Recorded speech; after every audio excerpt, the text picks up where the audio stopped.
ஒரு அழகான கிராமத்தில் தன் மனைவியுடன் வாலிபன் ஒருவன் சந்தோஷமாக வாழ்ந்து வந்தான். தன்னிடம் உதவி என்று வருபவர்களுக்கு தன்னால் முடிந்த உதவிகளை செய்வதுடன் சில நேரங்களில் தன் தகுதிக்கு மீறிய உதவிகளையும் செய்து வந்தான். தன்னை போலவே எல்லோரும் நல்லவர்களாகவும் நியாயம் தர்மத்திற்கு கட்டுப்பட்டு இருப்பார்கள் என்று நம்பிய அந்த வாலிபனுக்கு சோதனை காலம் தொடங்கியது. என்னிடம் வாங்கிய என்னுடைய பணத்தை தாமதமாக தந்தாலும் பரவாயில்லை, உங்களுக்காக மற்றவர்களிடமிருந்து உங்களுக்கு வாங்கி தந்த பணத்தை மட்டும் தாருங்கள், நான் மிகுந்த சிரமத்தில் இருக்கிறேன் என்று தான் உதவி செய்த அத்தனை பேரிடமும் அழாத குறையாக வாலிபன் பணத்தை கேட்டு பார்த்தான். ஆனால் இவனின் அப்பாவித்தனத்தை பயன்படுத்தி இவனிடம் பணத்தை வாங்கியவர்கள் இவனை ஏமாற்ற நினைத்து ஆளுக்கு ஒரு காரணத்தை கூறி இப்போதைக்கு எங்களால் பணத்தை தர முடியாது என்று கடன் வாங்கிய அனைவரும் கைவிரித்தனர். வாலிபனை நம்பி கடன் கொடுத்தவர்கள் வாலிபனின் வீட்டிற்கு வந்து அமர்ந்து கொண்டு, நாங்கள் உன்னையும் உன் நிலத்தையும் நம்பிதான் உனக்கு கடன் கொடுத்தோம், நீ உன் தேவைக்கு வாங்காமல் மற்றவர்களுக்கு உதவி செய்கிறேன் என்று இப்போது அவர்களிடம் ஏமாந்து நிற்கிறாய், ஒன்று எங்கள் கடன் தொகையை கொடு, இல்லை என்றால் உன் நிலத்தையும் வீட்டையும் எங்களிடம் ஒப்படைத்து விடு என்று திட்டவட்டமாக கூற, வேறு வழியின்றி சிந்திய கண்ணீருடன் எல்லாவற்றையும் இழந்து அங்கிருந்து தன் மனைவியுடன் வெளியேறி பக்கத்து நகரத்திற்கு புறப்பட்டான். நீண்ட நேரம் பயணித்தவர்கள் களைப்பாக இருக்கவே ஒரு சத்திரத்தில் ஓய்வெடுக்க முடிவு செய்தனர். இனி இந்த இரவு நேரத்தில் பயணம் செய்வது நல்லதல்ல, இதற்கு பிறகு காட்டிற்குள் சென்றால்தான் நாம் நகரத்தை அடைய முடியும், எனவே நாம் இந்த இரவு இங்கேயே தங்குவோம் என்று வாலிபன் கூற மனைவியும் அதற்கு சம்மதித்தாள். அந்த இரவெல்லாம் உறங்காமல் தன் கணவன் சோகமாக இருப்பதை பார்த்த மனைவி, நம் தலையில் என்ன எழுதி இருக்கிறதோ அதுதான் நடக்கும், நீங்கள் மற்றவர்களுக்கு உதவ வேண்டும் என்ற நல்ல எண்ணத்தில் உதவி செய்தீர்கள், ஆனால் அவர்கள் அந்த நன்றி உணர்வு இல்லாமல் உங்களை ஏமாற்றி இந்த உலகம் சுயநலமானது என்பதை நிரூபித்து விட்டார்கள், நடந்ததையே நினைத்துக் கொண்டிருக்காமல் அடுத்து என்ன செய்யலாம் என்று யோசியுங்கள் என்று தன் கணவனுக்கு ஆறுதல் கூறினாள். அதற்கு அந்த வாலிபன், நகரத்திற்கு சென்று ஏதேனும் கூலி வேலை செய்துதான் பிழைக்க வேண்டும், வேறு என்ன செய்ய முடியும் என்று புலம்ப, அதை கேட்ட மனைவி ஒரு துணி மூட்டையில் இருந்து ஒரு பையை எடுத்து கணவனிடம் நீட்டினாள். அதை வாங்கி பார்த்த வாலிபனுக்கு எல்லையெல்லாம் மகிழ்ச்சி உண்டானது. இவ்வளவு பணம் உனக்கு எப்படி கிடைத்தது என்று ஆர்வமாக கேட்க, அதற்கு மனைவியோ, நீங்கள் அவ்வப்போது குடும்ப செலவிற்கு தருகின்ற பணமும் சின்ன சின்ன வேலைகளை செய்து நான் சிறுக சிறுக சேர்த்த பணமும் தான் இவையெல்லாம் என்று கூற, வாலிபன் தன் மனைவியை நினைத்து பெருமைப்பட்டான். ஆனால் அந்த சந்தோஷம் வெகு நேரம் நீடிக்கவில்லை. இவர்கள் இருவரும் பேசிக் கொண்டிருந்ததை பக்கத்து புதரில் மறைந்திருந்து கேட்டுக்கொண்டிருந்த திருடர்கள் அவர்கள் உறங்கியதும் அந்த பணத்தை திருடி சென்று விட்டார்கள். காலையில் எழுந்து பார்த்தவர்கள் பணம் திருடு போனதை நினைத்து மனதிற்குள் நொந்து கொண்டே காட்டிற்குள் பயணத்தை தொடர்ந்தார்கள். சோகம் கலந்த முகத்துடன் தம்பதிகள் இருவரும் வருவதை பார்த்த முனிவர் ஒருவர் இருவரையும் தன் அருகே அழைத்தார். மகனே, நீங்கள் இருவரும் யார், எதற்காக இவ்வளவு சோகத்துடன் இந்த காட்டிற்குள் செல்கிறீர்கள் என்று முனிவர் கேட்க, நடந்த அத்தனை விஷயங்களையும் அந்த வாலிபன் கூறி முடித்தான். மகனே, இன்னும் கொஞ்சம் தூரம் சென்றால் ஒரு கிராமம் வரும், அங்கு மிக பெரும் செல்வந்தன் ஒருவன் இருக்கிறான், அவன் இல்லாதவர்களுக்கு பண உதவி செய்வதாக கேள்விப்பட்டிருக்கிறேன், அவனிடம் பண உதவி கேட்டு நகரத்திற்கு சென்று ஏதேனும் வியாபாரம் செய் என்று முனிவர் ஆலோசனை கூறினார். முனிவரே, நான் இந்த ஊருக்கு புதிது, என்னை நம்பி எப்படி அந்த செல்வந்தன் பணம் கொடுப்பான் என்று சந்தேகத்துடன் வாலிபன் கேட்க, மகனே, எதையும் சந்தேகத்துடனே ஆரம்பிக்காதே, ஒரு முறை கேட்டுத்தான் பாரேன் என்று வாலிபனுக்கு ஆசைகளை வழங்கி வழி அனுப்பி வைத்தார். அந்த கிராமத்திற்கு வந்த வாலிபன் நேராக அந்த செல்வந்தனின் வீட்டிற்கு சென்று அவனை சந்தித்தான். தான் யார் என்பதையும் இப்போது தான் இருக்கும் சூழ்நிலையும் எடுத்து கூறி, வியாபாரம் செய்ய நீங்கள் தான் பண உதவி செய்ய வேண்டும் என்று பணிவாக கேட்டான். அதற்கு அந்த செல்வந்தனோ, நான் யாரிடமும் நம்பிக்கையின் பெயரில் பணம் கொடுக்க மாட்டேன், நான் கொடுக்கின்ற பணத்திற்கு இணையான ஏதேனும் ஒன்றை அடமானமாக பெற்றுக்கொண்டே பணம் கொடுப்பேன், அப்படி ஏதேனும் உன்னிடம் இருந்தால் கொடு, பணம் தருகிறேன், இப்போது நீ இருக்கின்ற நிலையில் உன்னிடம் உன் மனைவியை தவிர வேறு எதுவும் இருப்பதாக தெரியவில்லையே என்று செல்வந்தன் கேட்க, செல்வந்தன் இப்படி கூறியதை கேட்ட வாலிபனின் மனைவி தன் கணவனை தனியாக அழைத்து சென்று, நீங்கள் என்னை அடமானமாக வைத்து செல்வந்தன் தருகின்ற பணத்தை வாங்கிக் கொண்டு நல்லபடியாக வியாபாரம் செய்து செல்வந்தனின் கடனை கொடுத்து என்னை மீட்டு செல்லுங்கள், அதுவரை இந்த செல்வந்தனின் வீட்டில் சிறு சிறு வேலைகளை செய்து நானும் என் பங்கிற்கு கடனை தீர்க்கிறேன் என்று மனைவி கூற, வாலிபன் அதை ஏற்க மறுத்தான். வெகு நேரம் போராடி ஒரு வழியாக தன் கணவனை சம்மதிக்க வைத்தாள். செல்வந்தரை, நீங்கள் தருகின்ற பணத்திற்கு அடமானமாக என் மனைவியை உங்கள் வீட்டில் விட்டு செல்கிறேன், நான் திரும்பி வருகின்ற வரை அவளை உங்கள் உடன்பரவா தங்கை போல் பார்த்துக் கொள்ளுங்கள் என்று கூறிவிட்டு பணத்துடன் வியாபாரம் செய்ய நகரத்திற்கு புறப்பட்டான். நகரத்திற்கு சென்ற வாலிபன் விவசாயிகள் கொண்டு வருகின்ற காய்கறிகளை அவர்களிடம் நேரடியாக நியாயமான விலைக்கு வாங்கி சிறு லாபம் வைத்து நல்லபடியாக வியாபாரம் செய்து குறுகிய காலத்தில் அந்த நகரத்தில் நம்பிக்கையான நியாயமான வியாபாரி என்ற பெயருடன் போதுமான அளவு பணத்தையும் சம்பாதித்தான். தான் வாங்கிய கடன் தொகையும் அதற்கு உண்டான வட்டியும் எடுத்துக்கொண்டு தன் மனைவியை மீட்டு தன்னுடன் இந்த நகரத்திற்கு அழைத்து வர வேண்டும் என்று அந்த செல்வந்தன் இருக்கின்ற கிராமத்திற்கு பயணப்பட்டான். வணக்கம் செல்வந்தரே, என்னை ஞாபகம் இருக்கிறதா? 1 வருடத்துக்கு முன்பு என் மனைவியை உங்களிடம் அடமானமாக வைத்து உங்களிடம் பணம் வாங்கி கொண்டு வியாபாரம் செய்ய நகரத்திற்கு சென்றவன் நான் தான். உங்களின் பணமும் அதற்கான வட்டியும் கொண்டு வந்திருக்கிறேன். என் மனைவியை என்னுடன் அனுப்புங்கள் என்று செல்வந்தனிடம் கூற, செல்வந்தன் உடனே ஓ என்று ஆள ஆரம்பித்தான்.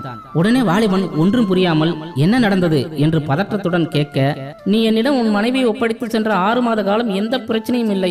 திடீரென ஒரு நாள் உன் மனைவிக்கு உடல்நிலை சரியில்லாமல் போக நானும் 1 மாத காலமாக எல்லா விதமான வைத்தியங்களையும் பார்த்தேன். ஆனால் அவளின் உடல்நிலையில் முன்னேற்றம் ஏற்படாமல் 10 நாட்களுக்கு முன்புதான் இறந்து விட்டாள். நானும் நீ எங்கு இருக்கிறாய் என்று தெரியாமல் தகவல் தர முடியவில்லை என்று கூறியபடி செல்வந்தன் கதறி அழுதான். இதை கேட்ட வாலிபனுக்கு அந்த நொடி இந்த உலகமே இருண்டு போனதை போல கதறி அழுதான். தன் மனைவிதான் தனக்கு கிடைத்த மிகப்பெரிய பொக்கிஷமாக நினைத்த வாலிபனுக்கு அவளின் மரணத்தை ஏற்றுக்கொள்ள முடியவில்லை. தான் கொண்டு வந்த கடன் பணத்தை செல்வந்தனின் வீட்டில் எரிந்துவிட்டு பித்து பிடித்தவனைப் போல் காட்டிற்குள் நடக்க ஆரம்பித்தான். தளர்ந்த நடையுடன் தனியாக நடந்து வரும் வாலிபனை பார்த்து, மகனே, ஏன் இவ்வளவு சோகமாக நீ மட்டும் தனியாக வருகிறாய்? எங்கே உன் மனைவி என்று முனிவர் கேட்க, நடந்தவற்றை எல்லாம் வாலிபன் கூறினான். உடனே தன்னுடைய தவ வலிமையால் என்ன நடந்திருக்கும் என்பதை முனிவர் தெரிந்து கொண்டு, மகனே, உன் மனைவி பத்தினி மட்டுமல்ல, தீர்க்க சுமங்கலி. உன்னுடன் 100 ஆண்டுகள் வாழ்ந்து எல்லா செல்வங்களையும் பெற்று சந்தோஷமாக வாழ பிறந்தவள். அவள் மரணிக்கவில்லை, உயிருடன் தான் இருக்கிறாள். அந்த செல்வந்தன் உன்னை ஏமாற்ற நினைக்கிறான். இந்த நாட்டின் அரசன் மிக சிறந்த நீதிமான். அவனிடம் உன் புகாரை கூறி நீதி கேள் என்று அனுப்பி வைத்தார். வாலிபன் உடனே அரசரை சந்தித்து தன்னுடைய பிரச்சனையை கூற, அரசர் உடனே அந்த செல்வந்தனை வரவழைத்து விசாரணை நடத்தினான். அரசே, இந்த வாலிபன் கூறிய விஷயங்கள் எப்படி உண்மையோ அதை போலவே இவனின் மனைவி நோய்வாய்ப்பட்டு இறந்துவிட்டாள் என்பதும் உண்மை. வேண்டுமென்றால் அவளுக்கு வைத்தியம் பார்த்த வைத்தியர்களையும் அவள் இறந்ததும் அவளை அடக்கம் செய்த இந்த 4 நபர்களையும் கேளுங்கள் என்று சாட்சியுடன் செல்வந்தன் கூறுவதை கேட்டு அரசன் குழம்பி போனான். சாட்சிகளுடன் வந்திருக்கும் செல்வந்தனுக்கு சாதகமாக சூழ்நிலை இருக்க அரசன் எதுவும் செய்ய முடியாமல் வாலிபனை பார்த்து கைவிரித்து விட்டான். மொத்த நம்பிக்கையும் இழந்த வாலிபன் அரண்மனையில் நடந்தவற்றை முனிவரிடம் கூற, உடனே வாலிபனை அழைத்துக் கொண்டு அரண்மனையை நோக்கி முனிவர் பயணப்பட்டார். அரண்மனைக்குள் முனிவர் வருவதை பார்த்த அரசன் அரியணையில் இருந்து வேகமாக சென்று பணிவுடன் வரவேற்றான்.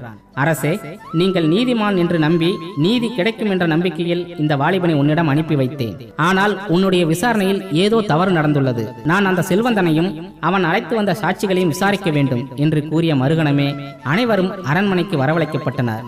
முதலில் வைத்தியரை பார்த்து, வைத்தியரே, நீங்கள் வைத்தியம் பார்த்த அந்த பெண் எப்படி இருப்பாள்? குட்டையா, நெட்டையா, கருப்பா, சிவப்பா என்று முனிவர் கேட்க பதில் சொல்ல முடியாமல் வைத்தியர் திணறினார்.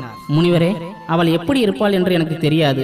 தினமும் இந்த செல்வந்தன் நோய்க்கு மருந்து கேட்பார், நான் கொடுத்து அனுப்புவேன் என்று கூற அதை கேட்ட முனிவர் பலமாக சிரித்தார். அரசே, நோயாளியின் உடல்நிலையை பரிசோதிக்காமல் மருந்துகளை கொடுப்பது சட்டப்படி குற்றம். இவரின் இந்த செயலால் இன்று ஒரு உயிர் பறிபோய்விட்டது. எனவே இந்த வைத்தியர் செய்த செயலுக்கு நீங்கள் தான் தண்டனை தர வேண்டும் என்று முனிவர் கூற, அரசே, என்னை மன்னித்து விடுங்கள். நான் இந்த செல்வந்தனிடம் எந்த மருந்தையும் கொடுக்கவில்லை. நேற்று இரவு என் வீட்டிற்கு வந்த செல்வந்தன் இந்த மாதிரியான சூழ்நிலை ஏதேனும் ஏற்பட்டால் இவ்வாறு பொய் கூறும்படி கூறி பணத்தை கொடுத்தான். அந்த பணத்திற்கு ஆசைப்பட்டு இந்த காரியத்தை செய்துவிட்டேன். என்னை மன்னித்து விடுங்கள் என்று வைத்தியர் கதறி அழுதார். இதை கேட்டு சினம் கொண்ட அரசன் வைத்தியருக்கு 1000 சவுக்கடிகளை கொடுத்து சிறையில் அடையுங்கள், பிறகு வந்து தீர்ப்பு தருகிறேன் என்று உத்தரவிட்டான். அந்த பெண்ணின் உடலை அடக்கம் செய்ததாக கூறிய அந்த 4 நபர்களை அரசன் கோபமாக பார்க்க, அரசனின் கோபத்தை பார்த்து நடுங்கிய அந்த 4 நபர்களும் பணத்திற்காக எந்த உடலையும் அடக்கம் செய்யாமலேயே செய்ததாக இப்படி நடித்தோம் என்று உண்மையை ஒப்புக்கொள்ள அவர்களையும் சிறையில் அடைக்க அரசன் உத்தரவிட்டான். அரசே, என்னை மன்னித்து விடுங்கள். அந்த பெண்ணின் இளமையும் அழகும் என்னுடைய புத்தியை மாற்றிவிட்டது. எப்படியாவது அவளை அடைய வேண்டும் என்ற ஆசையில் இப்படி செய்துவிட்டேன் என்று செல்வந்தன் கதறினான். கோபம் கொப்பளிக்க செல்வந்தனை பார்த்த அரசன், இன்னும் உனக்கு 10 நிமிடமே கால அவகாசம் தருவேன். அந்த பெண் எங்கிருந்தாலும் உடனே இங்கு வர வேண்டும் என்று அரசன் உத்தரவிட்டான். அடுத்த 10 நிமிடத்தில் அந்த பெண் அரண்மனைக்கு வரவழைக்கப்பட்டாள். தன் கணவன் தன் முன் நிற்பதை பார்த்து ஆனந்த கண்ணீருடன் அவனை கட்டி அணைத்து கண்ணீர் விட்டாள். அந்த செல்வந்தனை இருட்டு அறையில் அடைக்க உத்தரவிட்ட அரசன் வேகமாக சென்று முனிவரின் காலில் விழுந்து, முனிவரே, நீங்கள் மட்டும் வராமல் இருந்திருந்தால் எவ்வளவு பெரிய தவறை செய்து காலத்திற்கும் தீர்க்க முடியாத பெண் பாவத்திற்கு ஆளாகி இருப்பேன். இனி ஒருபோதும் இது மாதிரியான தவறுகள் நடக்காது என்று அரசன் முனிவரிடம் மன்னிப்பு கேட்டான்.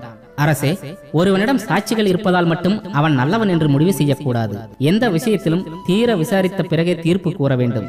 அதிலும் பெண்கள் சம்பந்தப்பட்ட வழக்கை கவனமாக கையாள வேண்டும் என்று அரசருக்கு அறிவுரை கூறிய முனிவர் வாலிபனை தன் அருகே அழைத்தார். மகனே, உன் மனைவி எவ்வளவு கட்டாயப்படுத்தி இருந்தாலும் நீ அவளை அடமானமாக அடுத்தவனிடம் ஒப்படைத்திருக்க கூடாது.